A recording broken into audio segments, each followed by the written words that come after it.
हम लक्ष्मी चौधरी अहाँ सब गोटे के प्रणाम करे छी, गोर लागे छी। आई हम पुनः एकटा उपनयन के गीत लऽ कऽ एलहुं हैं।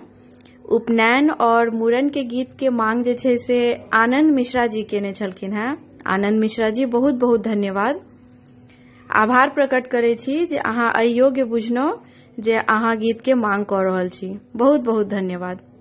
जय मिथिला, जय मैथिली। मड़वा की आसे पासे घूमथिन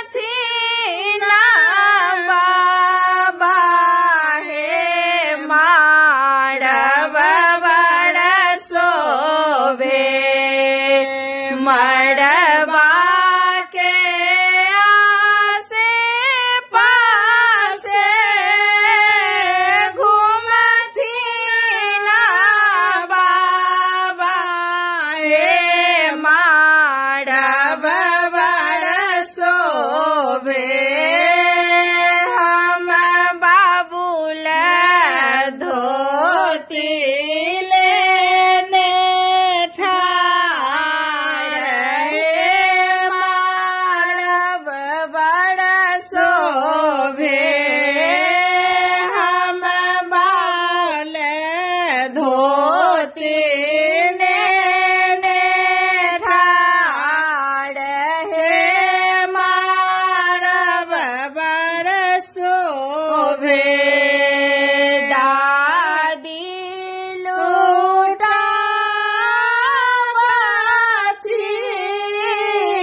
हसी हसी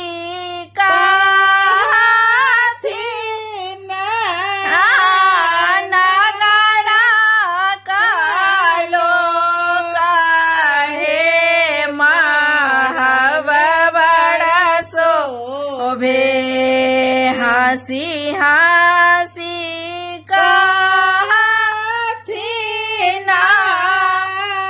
नगरा कालो कहे नगर बड़ा शोभे हम बाबूला शीश लेने ठाड़ हे नगर बड़ा शोभे सखी सब भीख लेने ठाड़ हे नगर बड़ा शोभे मड़वा के आस हे पासे घूमथिन बाबा हे मारब